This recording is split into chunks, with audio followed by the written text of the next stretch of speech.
자, 26번. 자, 다음 사례에 대한 설명 중 옳지 않은 거, 틀린 걸 고르라 그랬거든요. 자, 이게 당시 경찰대학교에서 발표 정답은 3번과 5번 두 개가 정답이다 해서 두 개를 갖다가 정답으로 인정을 했는데요. 제 생각에는 3번을 답으로 하려 그랬는데 출제 오류가 생겨갖고 5번도 그냥 덩달아 그냥 답으로 인정한 것 같은데 거기에 대한 얘기를 차근차근히 말씀을 드려볼게요. 일단 이 박스 내용을 같이 한번 읽어보자고. 절도 신고를 받고 출동한 정복 차림의 사법경찰관 P는, 그러니까 경찰이 P야. 자, 중요한 것은 뭐다? 정복 차림이라는 거예요. 그러니까 제복을 입었다 이거죠. 공무 수행 중이다 이거야. 자, 신고 현장 부근에서 범인의 인상착의와 비슷한 갑을 발견하고 갑을 정지시킨 후, 그죠? 이거 불신검문하는 거죠. 가방에 든 물건이 무엇이냐고 질문하였으나 갑은 아무런 대답을 하지 않았다 이렇게 나와 있어요. 자, 그러면 자, 동그라미 1번서부터 하나하나 보자고. 자, 동그라미 1번. 자, 보시면은 갑이 P 경찰관에게 신분증 제시 등을 요구한 적도 없고 검문 이유가 절도에 관한 것임을 갑이 충분히 알고 있었다고 보이는 경우, 여기까지 끊어봅시다. 그러니까 이 지금 갑이라는 사람이, 그죠? 불신검문 받고 있는 이 갑이라는 사람이 지금 상대자가 경찰관이며 정복 차림에 지금 공무수행장 중이라는 것을 알고 있는 상황이죠. 그죠? 예, 이런 경우에는 별따로 그 신분증을 제시하지 않아도 상관이 없습니다. 자, 봅시다. P가 경찰관 직무집행법 3조 4항의 절차를 준수하지 않았다고 하여 그 불신검문이 위법한 공무집행이라고 할 수 없다. 예, 맞습니다. 그래서 어떻게 나와 있냐면 불신검문을 할 때는 자기의 소속과, 그죠? 어디 경찰관임을 밝히고 검문의 이유와 목적을 갖다가 설명을 해야 되거든요. 그래서 지금 이 경우에는 뭐 여기 나와 있듯이 경찰관 직무집행법 3조 4항 절차, 그러니까 신분증을 제시하고 경찰관 신분증을 제시하고 자기가 어떤 목적으로 불신검문을 한다라는 것을 갖다가 말하지 않고 준수하지 않았다고 해서 그 불신검문이 위법한 공무집행이라고 할 수 없답니다. 맞는 얘기죠, 그죠? 그래서 우리 판례는 뭐라 그랬었냐면은 누가 보더라도 정복 차림, 그러니까 일반 사복이 아니라 근무복, 경찰 제복을 입고 있고요. 그죠? 예, 그리고 그 공무수행 중이라는 것을 누가 보더라도 확실하게 충분히 알 수 있을 정도라고 한다면, 자, 설사 그것을 갖다가 뭐 신분이나 소속을 밝히거나 아니면은 검문의 목적 이런 것을 깜박하고 뭐 상대자에게 말하지 아니한다 하더라도 그것이 바로 위법한 공무집행이라고 단정하기는 어렵다는 거예요. 우리 판례는 그렇게 봤습니다. 그래서 동그라미 1번 맞는 얘기다, 이렇게 좀 정리해 주시면 될 것 같아요. 자, 그 다음에 이제 2번에 보자고. 자, 동그라미 2번. 자, 2번에 봅시다. 2번에 보니까 자, P 경찰관이죠. P가 갑에게 정지를 요구하였는데 갑에 이에 응하지 아니하는 경우, 그죠? 응하지 아니했답니다. 자, 경찰관 P는 자, 갑의 앞을 가로막고 질문할 수 있으며 가능하죠. 그래서 만약 갑이 그 장소를 떠나려는 경우에는 제 차 앞을 가로막고 질문에 응할 것을 요구하는 정도의 유형력 행사는 가능하다. 뭐 가능하겠죠, 그죠? 근데 막 체포를 한다든지 꽉 붙잡고 어디 못 가게 한다든지 이런 건 안 되는 거고, 그 앞으로 서서 막는 정도는 가능하겠죠, 그죠? 계속 질문을 하면서, 그죠? 자, 그래서 2번 맞는 얘기다. 자, 그 다음에 이제 3번에 한번 가보자고. 자, 동그라미 3번. 자, 3번에 봅시다. 요게 이제 경찰청에서 인정한 거, 이제 경찰대학에서 인정한 답인데, 자, 읽어볼게요. P가 갑의 가방을 만져보다가 가방 속에서 귀금속 같은 것이 손에 잡혀 갑에게 가방을 열 것을 요구하였으나 갑이 이를 거절했습니다. 그래서 P는 경찰관은 가방을 직접 열고 조사할 수 있다 했는데, 이 경우에는 그 가방을 여는 데 있어 갖고 경찰관이 직접 열 수가 없어요. 이 부분이 틀렸죠. 자, 어떻게 해야 됩니까? 불신검문 받는 그 사람 보고 직접 네가 네 손으로 열어봐라, 그리고 보여달라, 가방 안을 보여달라, 이렇게 얘기해야 되겠지, 그죠? 그래서 경찰관이 직접 가방을 열고 조사한다는 것은, 이것은 해당 사항이 없죠. 틀린 말이죠, 그죠? 그럴 권한이 없다 이거야. 수상하다 해갖고 남의 가방 다 열어볼 수는 없는 거 아닙니까, 그죠?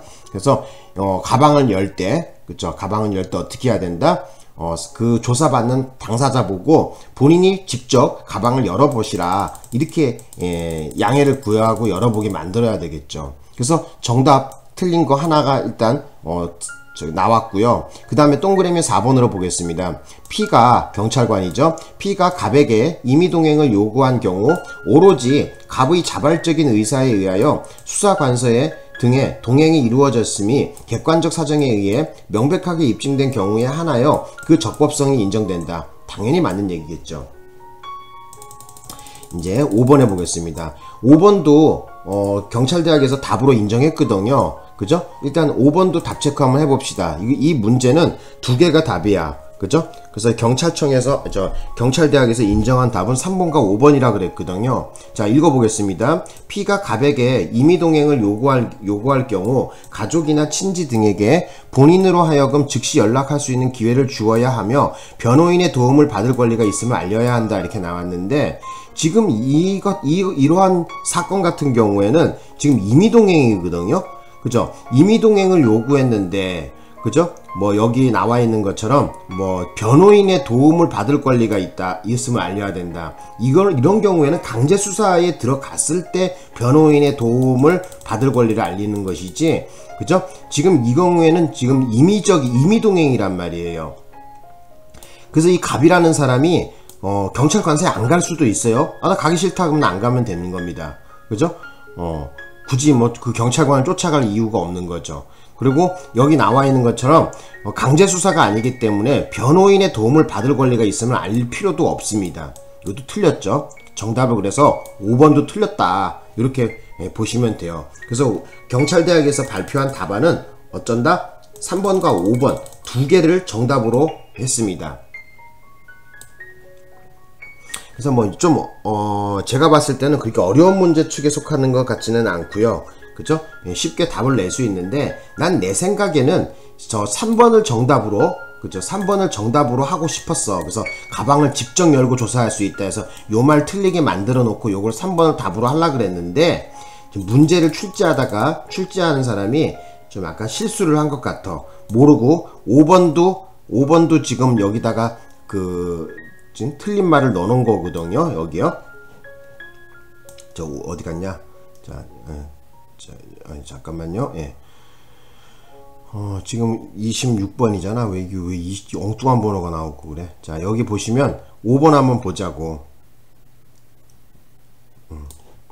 그래서 여기 보시면은 5번 같은 경우에는 변호인의 도움을 받을 권리가 있음을 알려야 한다. 이 경우에는 강제 수사에 돌입했을 때 이런 걸 갖다가 조치를 취하는 것이죠. 그쵸? 예, 임의동행이라는 건 아직도 뭐예요? 수사 단계가 아니라는 거야. 그죠? 경찰 행정적인 어떤 행정적 단계란 말이야.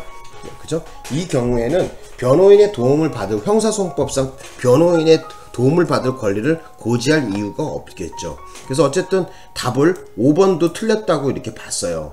근데 어쨌든 제 생각으로는 3번을 정답으로 하려고 문제를 만들었으나 그 실수로, 그죠? 5번도 모르고 틀리게 만든 것 같아요. 그죠?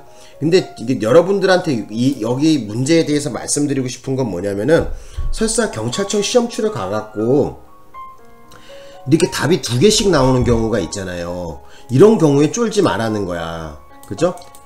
지금 현재 경찰청에서 경찰대학에서 인정한 답이 3번과 5번 2개를 다 인정했는데 저도 예전에 이런 적이 있었어요. 시험 치러 갔는데 아무리 봐도 답이 2개야. 미치겠는 거예요. 그래서 거기서 한 10분 정도를 까먹은 것 같아. 한 문제 가지고. 그러더니 마지막에 다른 과목 풀 시간을 확 깎아먹어 버리는 거야. 그때 국제법 풀 시간인가 그게 뭐가 부족한 것 같았어요. 그래서 지금 생각해 보니까 되게 어리석고 바보 같았는데 어쨌든 시험을 치러 가셨을 때, 특히 경찰 시험 치러 가셨을 때 뭐 경찰 시험뿐만 아니라 어떤 시험도 마찬가지입니다. 답을 한 방에 내지 못한다든지 답이 설사 2개인 것 같다 하더라도 시간을 끌지 마시고요. 자기가 인정한 가장 많이 하자가 보이는 답을 정답으로 고르시면 돼요. 되셨나요? 그리고 시험 문제는 제가 봤을 때는 최대 3분 이상 끌지 마. 3분 이상 끌면은 시험에서 완전 망하는 거예요. 그래서 문제 풀 때 최대한 신속하게 푸는 것이 중요합니다.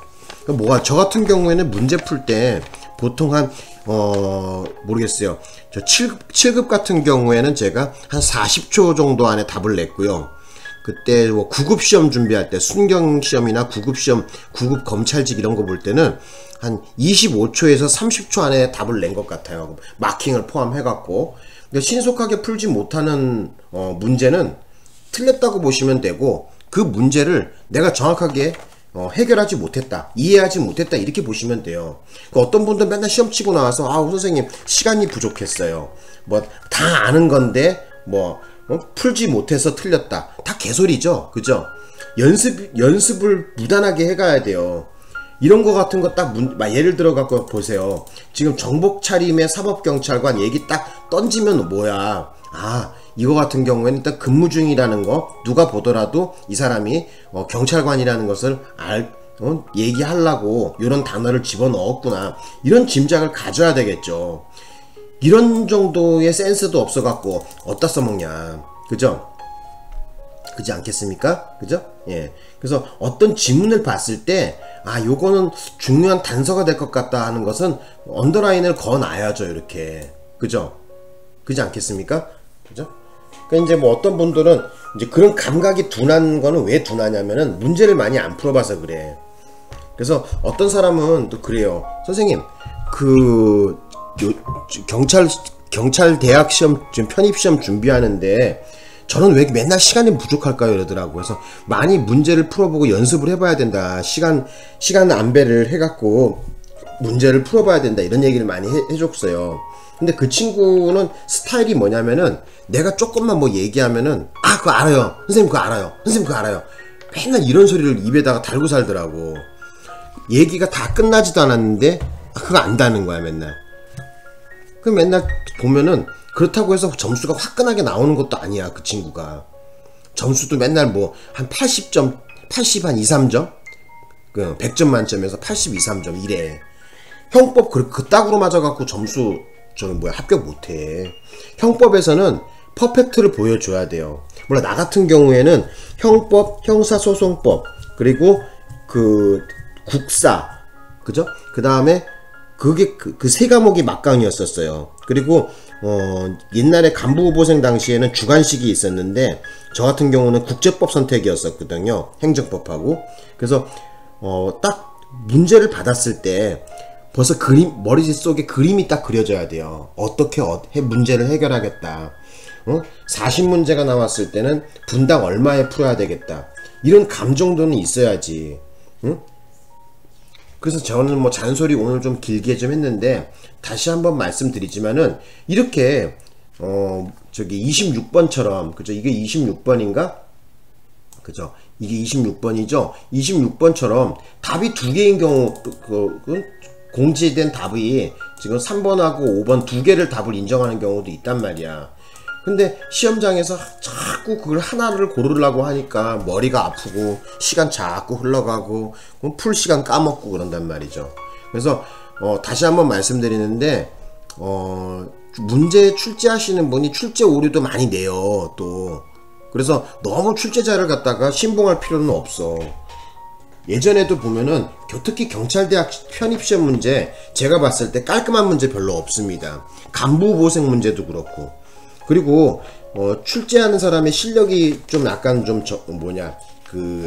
자기가 문제를 출제할 능력이 안 되는 사람들이 전반적으로 뭐라 그러냐, 좀 그런 문제를 많이 내요. 뭐라 그러냐면은 애매꾸리한 거 있잖아요. 그런 걸 많이 내요. 그러니까 이런 경우도 26번 같은 경우에도 지금 좀 바보처럼 문제를 많이 출제를 한 거죠, 그죠? 예, 그지 않겠습니까?